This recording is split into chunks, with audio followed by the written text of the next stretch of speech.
All right, welcome to the Hunt360 podcast. We are live here at Salt Lake City at the Western Hunting Expo. I'm Ether King. I'm here with founder of Hunt360, Jeremy Williams, and our special guest, Rockie Jacobsen of Rocky Mountain Hunting Calls, as well as Steve Chappell with Elk Camp. Guys, it's great to have you. How y'all doing today? Thank you. We're doing fine, and I got a good friend of mine with me here, Steve Chappell. We've known each other a long time, so it's going to be cool to have him talking with me and answering some of the questions you guys are going to throw out at him. So, well, I don't have a lot of questions. I just want to know all the background and what you got going on. That's what I like to know. Go ahead, Steve. Yeah, I just happened to walk by and see you guys here and it looked like the place to be. So Rockie grabbed a hold of me, and yeah, it's been great working with Rockie for well over a decade now. Known Rockie, respected his calling and call building prowess in the industry, and turns out we've worked on calls together for a long time now, and have developed a TV show that's entering into its third season on Sportsman Channel. We're using the calls, calling a lot of elk in, getting some great elk footage, and so it's just been a great journey working with Rocky Mountain Hunting Calls all this awesome. time. So what got you in the hunting world growing up as a kid? I mean, what's your background? Yeah, really, my dad and granddad were both hunters, so I was very fortunate to be raised in a hunting family, and I can remember being 7 or 8 years old and actually setting my alarm clock for the crack of dawn and waking up and going out and hunting all day long with a BB or pellet gun, and then graduating to a .22 and so on. So yeah, I've just known the hunting lifestyle ever since I was young, so very blessed in that regard. That's awesome. And Steve is fortunate enough to live in an area that has some of the biggest bulls in the world. And he is very fussy about letting his shooters shoot anything less than a 380 bull. You sound like you're going down to Arizona, Rocky, and hunt together again. Yeah.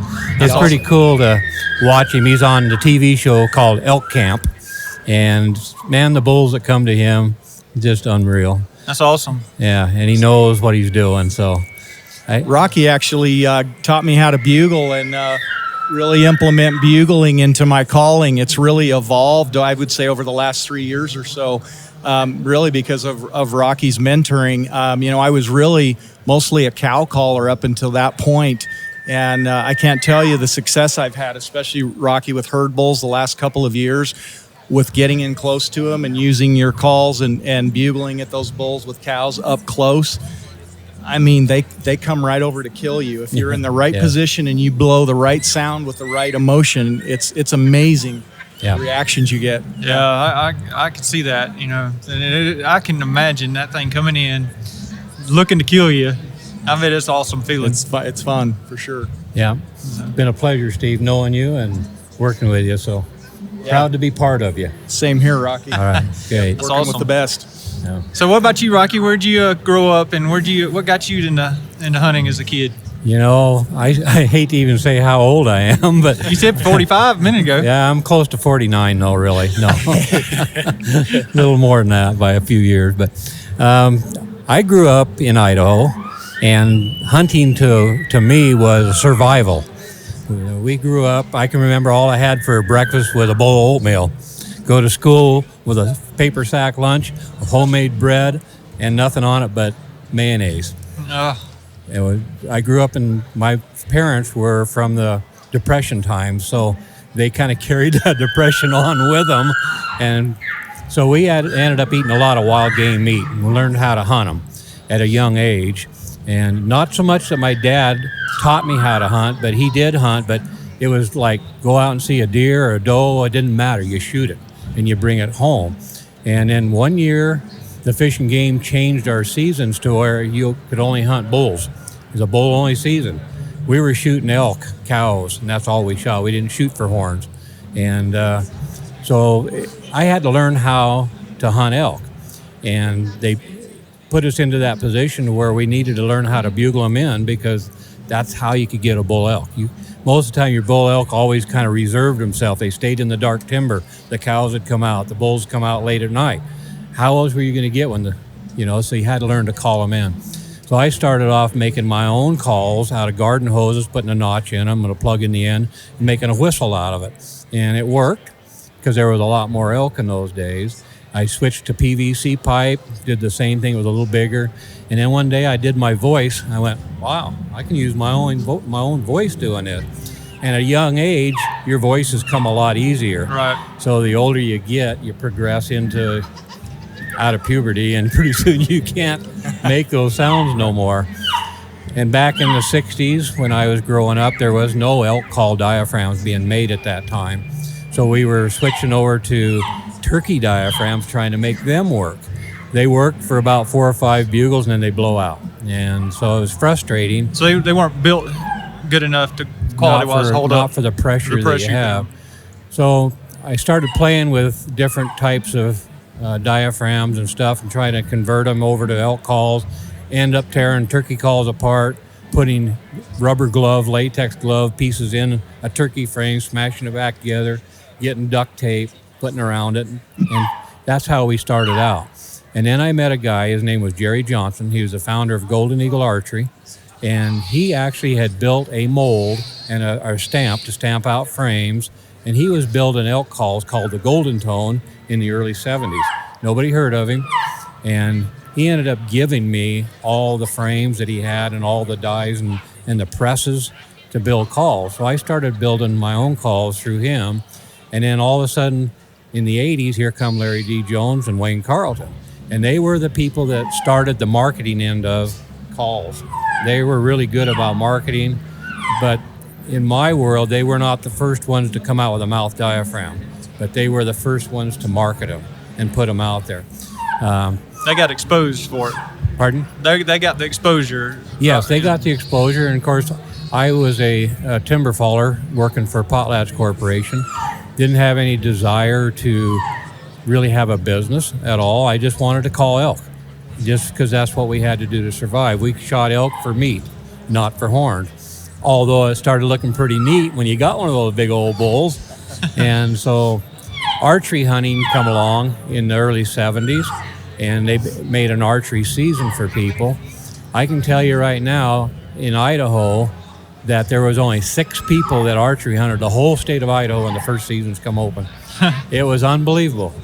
We could go out and screw up 20 elk a day, and we didn't care. Wow. Because you go around the corner and bugle another elk in, because they just were everywhere. Right. The bull to cow ratio is really extremely good. And that's one thing that Steve has where he's at, the bull to cow ratio. I'm sure it's over 30 bulls per 100, probably like 40, 45. Yeah, some units can have 50 and more. Yeah. That's really high. And that is the key factor to having good bugling success. A lot of people blame the bugling on too much hunting pressure. Wolves are bothering them. Too many people run around bugling at them. They're bugle-wise. It's not so. You can still call elk in under pressure, but you don't have enough bulls out there to challenge each other to fight over a cow, so they don't have no need to bugle and come to you. And that's the biggest problem we have on public land hunting, is not enough bulls per cow. So what's the ratio? What's the ideal ratio, cow to bull ratio? 25 to 100 is the minimum. You get under 25 to 100 bulls per cow, you don't have the bugle action anymore. It just doesn't work. You got one good herd bull, 5, 6, 7, 8 raghorns, a few spikes. Those raghorn spikes don't know anything what's going on. They're just like teenage boys. They ain't got a clue what's going on out there in the world, but they are trying. So if I want a good experience of bugling and calling, I can start doing my homework on scientific data for the biologist for the bull to cow ratio and the units, figure out my best draw for that units and to have the best calling experience. Yes. And getting back to a little bit of my history, I started working with other call companies. They brought calls to me to help them design and basically test them out to see if they're going to work. I had guided for a lot of different outfitters as I got older, and I kind of got the reputation of being the elk god caller. I didn't really know that, but that's what they'd said. So a lot of people kind of looked up to me because I started winning local state championship bugling contests, and that kind of put my name on the map. I become an outfitter for 13 years. I guided nothing but archery elk hunters. So the reputation kind of followed me. Not that I was seeking that, I just wanted to have an opportunity to go hunting and help people get elk and call them in. What I learned in the elk calling world, I had to learn from experience. I never had YouTube. We didn't have podcasts. We didn't have any CDs or DVDs to explain that. We had nobody to look up to ask them questions. Right. There was nobody there. We had to learn it all on our own. Nowadays, you got these guys that are going out here and killing 3 elk. They're professionals now, and I was like, you learned that from what we're teaching you, what Steve's teaching, what I'm teaching, other people are teaching. They didn't learn that from experience. And what experience creates is an instinct. Once you have the experience underneath your belt, everything that you do becomes an instinct and makes your hunting a lot better. You become a better hunter, a better caller. You know when to call and when not to call. You know when to move and when not to move. What the terrain is, everything from experience becomes an instinct, just like animals. They survive because of instinct. Yep. And you have to become a hunter of instinct to be successful. Everybody gets an acorn thrown at them once in a while and becomes lucky and get stuff, but I've never been one that ever seeked after fame, but it comes with a territory in the business that I'm in. And the people that seek fame, they get it, they go to the top, but they go to the bottom real quick. Yeah. And there's a difference. I hate our music's getting so loud over here. We can't. I don't know how bad it's affecting our audio, but I don't think it's too bad on the audio. But it's definitely they're definitely playing some good music over there. And it is pretty noisy, isn't it? Off to the background. Yeah. And we're getting serenaded by elk callers right behind us too, which is that's okay. a bad thing. Yeah. That's just sort of like natural. Since we're talking about it. Yeah. But through working with some other call companies, I just kind of one day had an idea about designing a call on my own. Diaphragm mouth calls was what everybody wanted to learn to use, but they're difficult at that time. And how do you make a diaphragm mouth call work easy, better tone quality, and last longer? And I got tied up with a company called Abe & Sons, Ralph Moline. He designed an external mouth call that had a backing plate on it. You drape latex over the top of that backing plate, wrap O-rings around the latex, and you put your lower lip on that and you blow on it. He come to me with that call, wanted me to test it and see what I thought of it. And I was like, holy cow, this is the best elk call that ever hit the market at that time. This was in the 80s. And he said, you got any interest in going to the World Championship with my call? And I said, yeah, we'll try it. So I drove all the way over there with him to Denver, where it was, and rode with his son, who didn't call a bit. But by the time he got to Denver with me, I had taught him a lot. That kid was picking up stuff like, holy cow. Anyway, you have your preliminaries at the Worlds, and I went through the whole thing, and I ended up winning the preliminaries to go to the finals. Well, his son took second next to me, and I beat him by 1 point. Wow. So I went back to the hotel that night and was going, I got to come up with something to beat this kid. He's going to beat me. He's that good. I'm standing in the shower, taking a shower, and I looked down at my shampoo bottle, and the call that I was using was made from Kool-Aid's squeegee bottles, glued together with his PVC pipe prototype on the end. And it sounded good and worked good, but I said, I got to do something different. So I took that shampoo bottle, cut it off, and glued it on the end of my squeegee bottle tubes. There was no grunt tubes in those days. We made our own. And I blew that in the hotel room, and I went, all right, there's a bellow on the end. I got more depth, I got more volume. I went to the Worlds. Everybody was coming out on the stage. My number come up, and I walked out on the stage, and there was a lot of people at the audience. And you could hear everybody giggling and chuckling and pointing at that funny-looking tube with a shampoo bottle on the end of it. I let that thing rip. The room was dead silent. It was like, holy cow. I ended up winning the Worlds with Abe & Sons call the first time. So that kind of got me to thinking, like, I think I can build a call similar to that. So I took the same idea, which you can see the pallet plate on top of an open frame diaphragm, and did that same idea on a mouth call diaphragm. So I was able to get a patent on that in 1994 is when the patent come through. I developed it in 92, but got a patent in 94. And I was at a show in Michigan as an outfitter trying to book hunters, Lansing, Michigan, Anderson Archery Convention. And this guy walks up to me and he said, I want to buy that. At that time it was black tape. He said, I want to buy that black tape call. I sold him one for $5. Popped it out of the package. He put it in his mouth. He said, can I borrow your tube? Handed him the tube and he let one rip. And I went, oh my gun. This guy's pretty darn good. And he stuck his hand out and he goes, I'm Will Primos. No. I went, Nice. who's Will Primos? I didn't have a clue who Will Primos was. Anyway, we struck up a business deal. He wanted this call so bad that he paid me royalties. I sold him the patent, and he protected the patent. And I want to tell a little story about protection of patent. Patents are absolutely worthless unless you got money to back them in court. So I tied up with Will Primos to protect the patent, and plus he paid me royalties on everything that he made with the pallet plate design. I've seen turkey calls with that dome, so that's where it came from. It did come from Will Primos.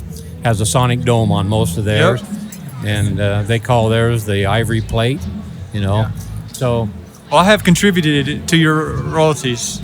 yeah. You bought a few calls. I have plenty of turkey calls. Will Primos built a few calls, and meanwhile, and I'm sure Will knows this if he's ever listening, but I took all that money, invested it back into my own company, and got my own company started and going.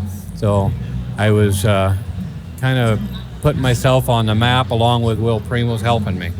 And we're still very good friends. We're still close, and we had a good relationship for a long time. But we did have a company, I'm not going to mention names, but had a company copy us and took them to court.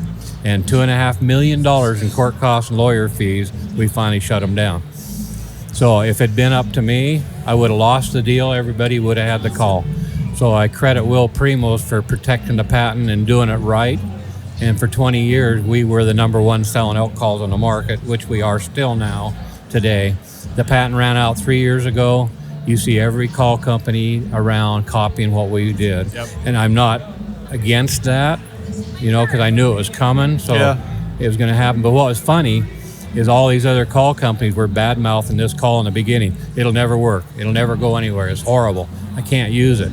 All of a sudden, they're all using it. Is this what you use? Oh, yeah. Yes. I think the pallet plate was the biggest thing to come along in elk calls in my career anyway. I remember when I blew my first call with a pallet plate on it, I had been using just standard frame calls.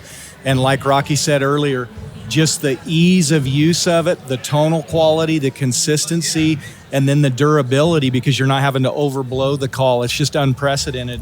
I mean, I knew from the first time I put that in my mouth to the first blow that it was going to change my elk hunting, and it has. I've never used anything but pallet plate calls since then, and now work with Rocky and Rocky Mountain Hunting calls on my calls. So yeah, it's a game changer for sure. So does it just allow you to put less pressure, and it saves the call from blowing apart? Or? The first thing that it does, it positions the call in the roof of your mouth at the correct angle. And it fits. Instead of having it way back, trying to find the right position. You start gagging, you get too far back. But the pallet plate becomes the roof of your mouth. The open reed calls, you have to push that latex up to the roof of your mouth and kind of control it. Right. And if your roof of your mouth is real high, it takes forever to get that latex up there. So you go past the elasticity of a diaphragm, it starts stalling, cutting out on you, sputtering, all that stuff. But the main thing it does, it gives you control of how far you push that latex. You go to the right note every time, the high note every time. It just builds consistency. Build consistency.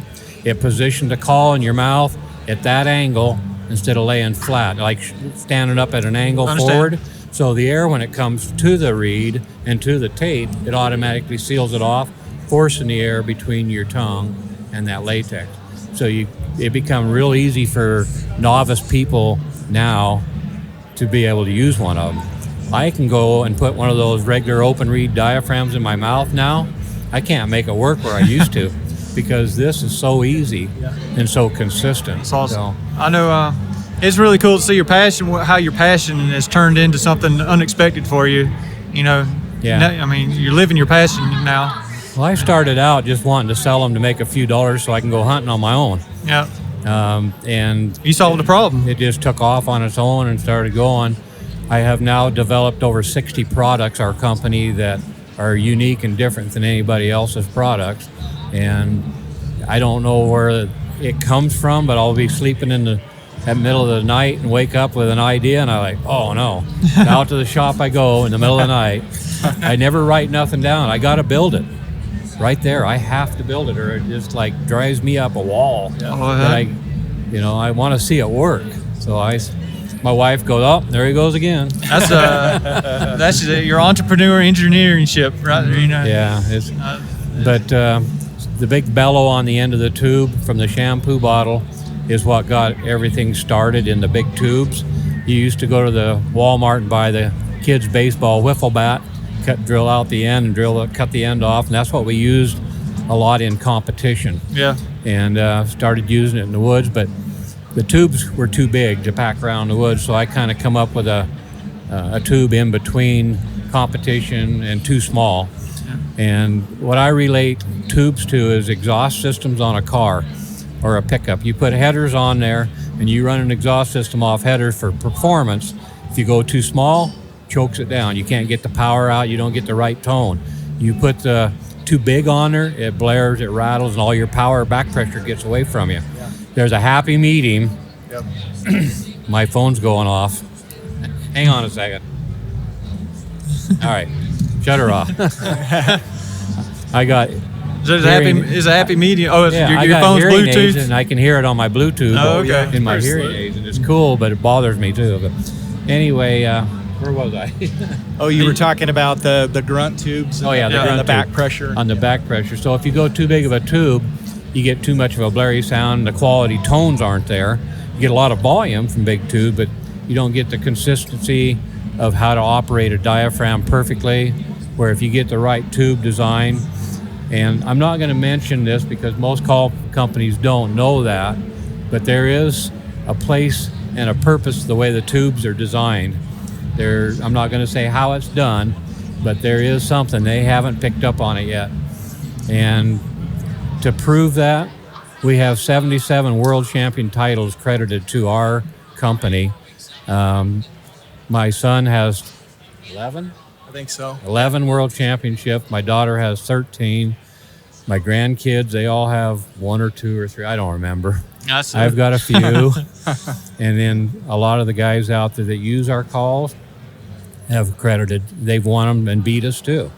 Do you do any calling as well? I don't get in competitions, but I think the real litmus test is when you take these calls to the woods. They don't just perform on the stage, but in the woods with the true test with the elk, they're incredible. And like Rockie was talking about with the back pressure, I think that's the key in their design with their grunt tubes is that back pressure that gets created. You see it especially when you're chuckling or doing those grunts.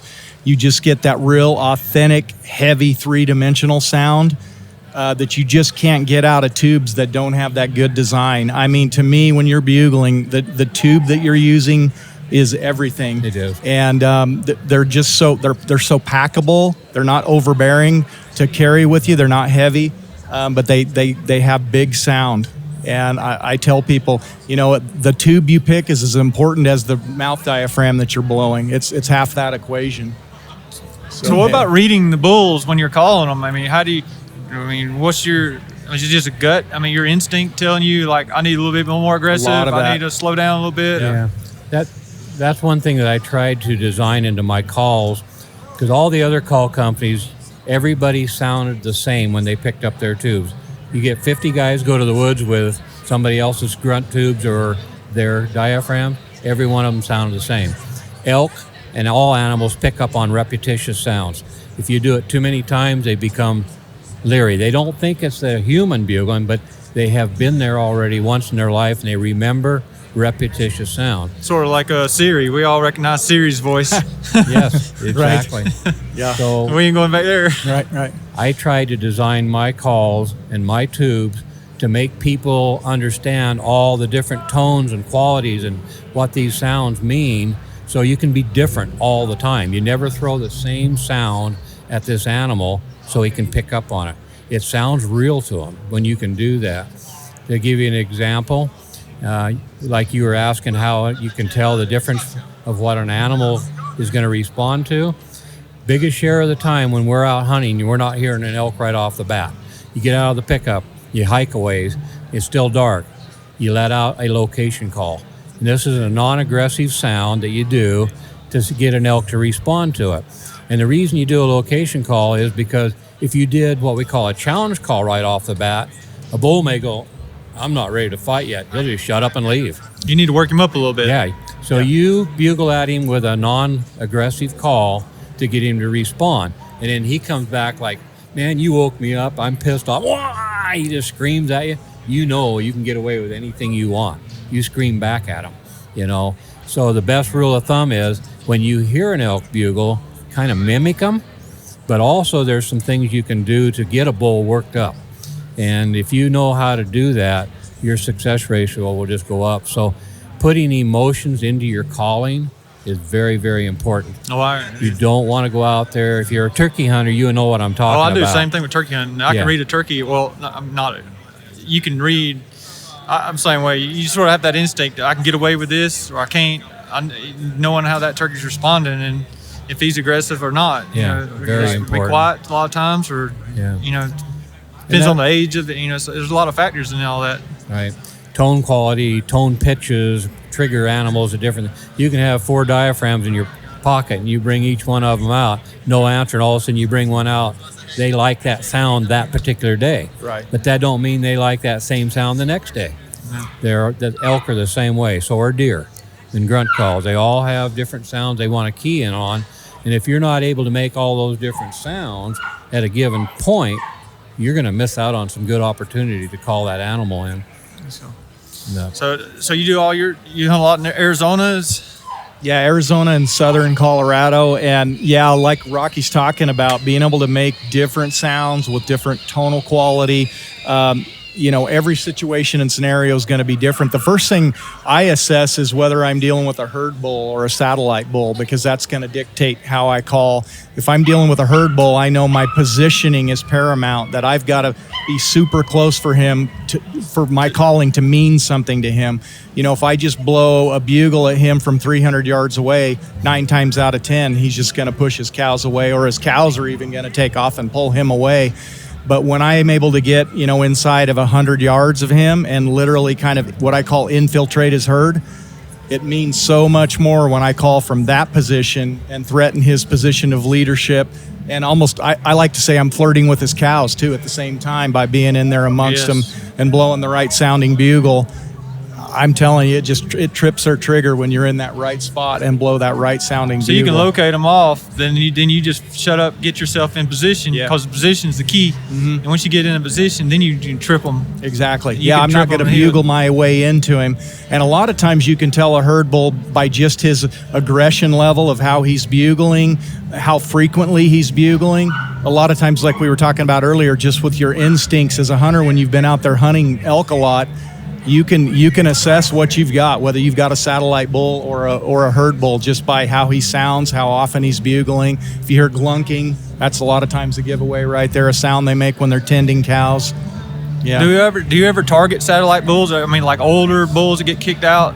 Sure. I mean, are those target bulls? Right. A lot of times in Arizona, the satellite bulls can be a genetically gifted bull, but he's just not as aggressive as the herd bull. I've seen a lot of 320, 330 type bulls as the herd bull, and you might have a 350, 360 bull that's a younger, less aggressive temperament bull, but he's got bigger antlers.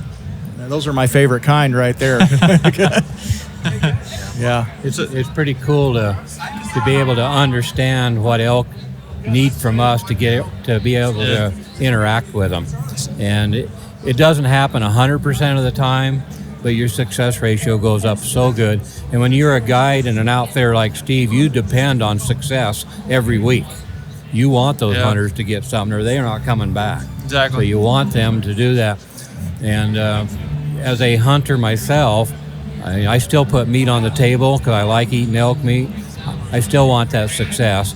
And I think the success ratio is, if you're a do-it-yourself hunter, it's one elk every 6 years now is the average success of a person out there.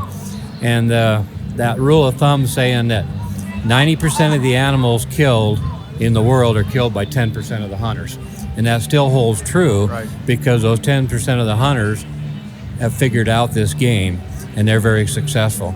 90% of the hunters out there want to be there, but they're not committed to that learning stage and putting the time in and the effort. They want to learn it overnight and go out for a weekend and hunt. Doesn't that go with everything in life, though? I mean, business Definitely. owners, I mean, everything. So, I mean, that 10% or less than 10% are the ones who dedicate their life to learning or success. The difference between success and failure is just minute. Oh, it's minute. It's that little bit of drive to push it further.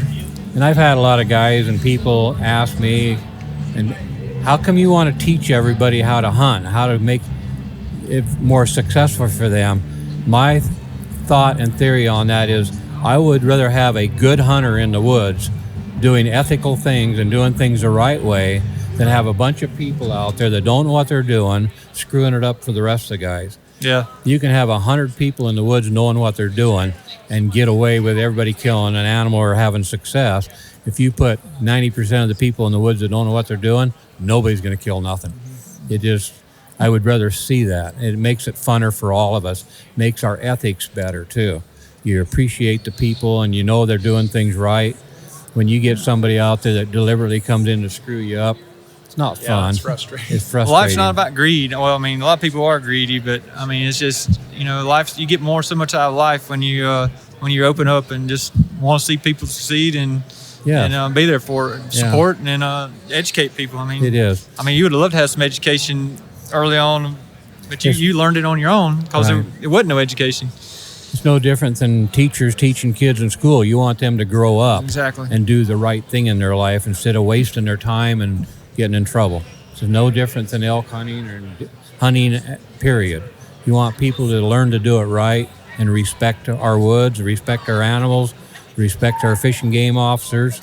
All that has to happen together so we continue to be able to hunt. And our public lands. Yes. Yeah. And if we start tearing down what we got between us and everything, we're going to lose our hunting rights. And that's exactly what the anti-hunters are wanting. They're trying to tear us down, fight amongst each other, and we can't have that or we're going to lose what we got. Yeah.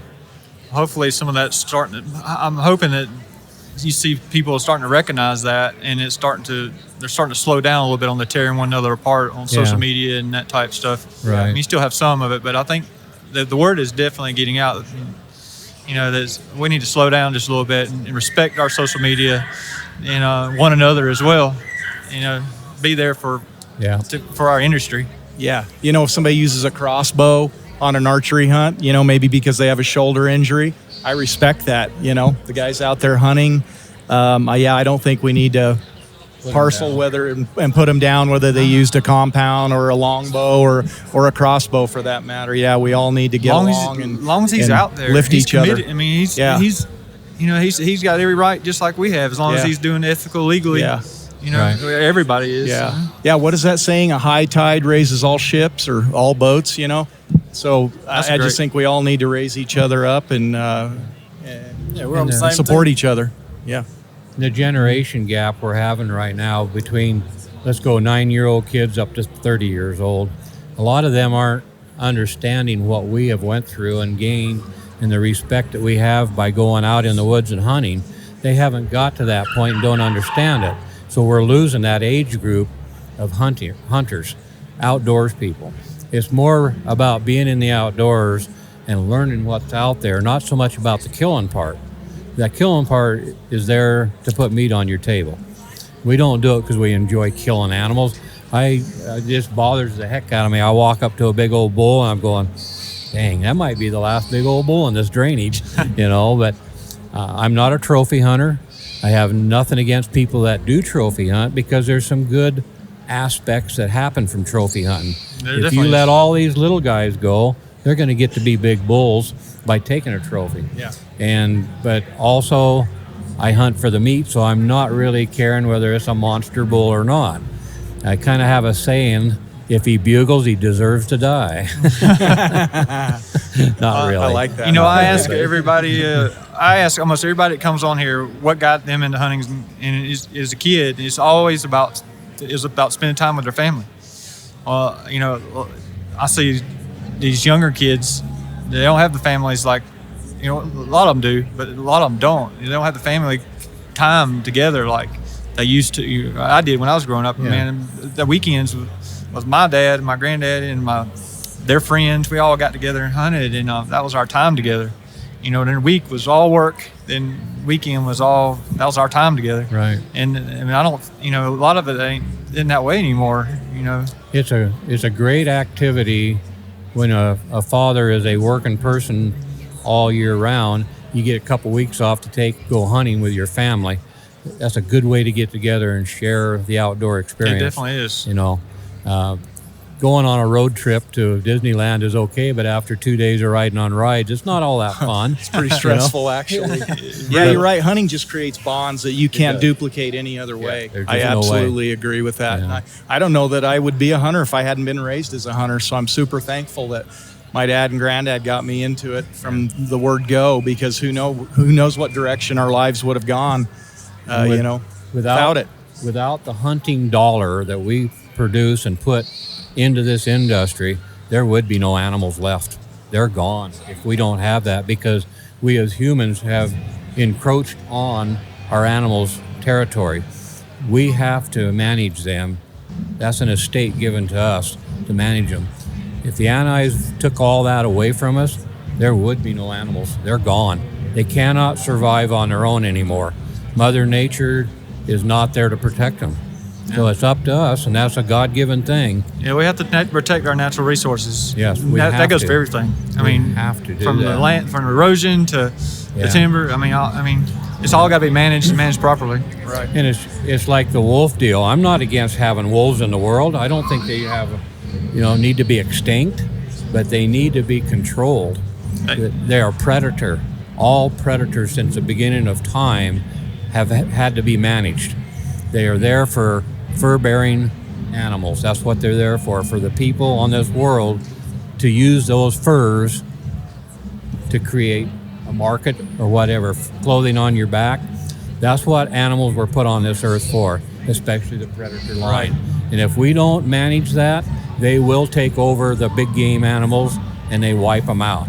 And we see that with wolves. And when they first introduced them, they would not let us hunt them. They got completely out of control. They kill everything there is. They don't go after the sick. That's one of their first ones because it's an easy animal to take. They're an opportunist. They run out of those really quick. If they run out of the sick, they're going to pick on the others. And this is something that even biologists really don't recognize, is when they're chasing elk, you got 60 elk there, okay? They're picking on one. They're running him, surrounding him. They kill him. But meanwhile, the other 59 are running too in the wintertime. Burning energy. They're burning their stress, putting their stress level to a point that they're going to die. And they do. They keel over and die. And Fish and Game and biologists, whatever, go, they just died from winter kill. Yeah. Yeah, that happens, but not like we're getting numbers now. So it's a sad thing.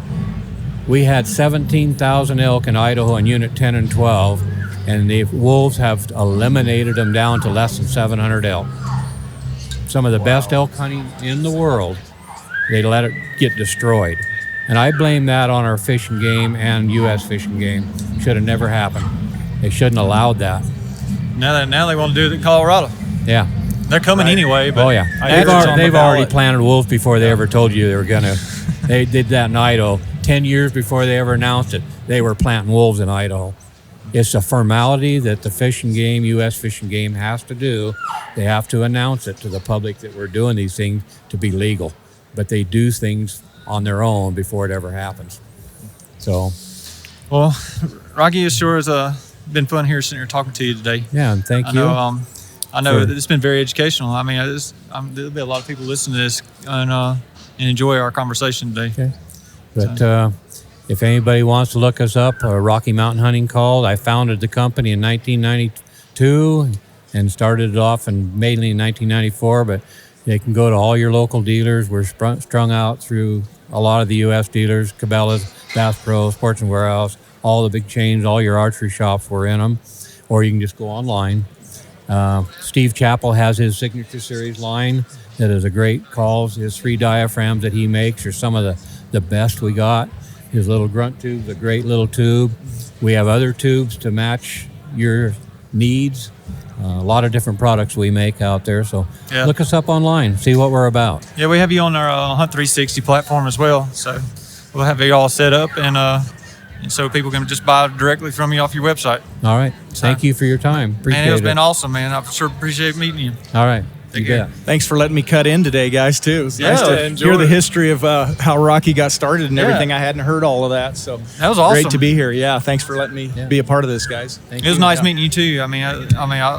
I'll definitely be tuning in. Tell us about, do you have a YouTube channel as well, or is it all on the outdoor? I do have a YouTube channel, but with me airing this TV show and being exclusive to that, I can't air content for 2 years after airing it on Sportsman Channel. So yeah, if someone's got Dish Network, DirecTV, and Sportsman Channel, my show airs there July through December, and again, it's called Elk Camp with Steve Chappell. So You got a website as well? They can look you up? yeah, they could look me up on elkcamptv.com. All right, awesome.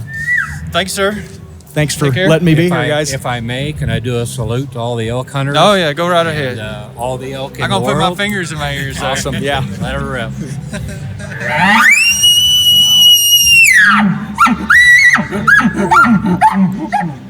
Have fun out there, guys. Yeah. Sweet.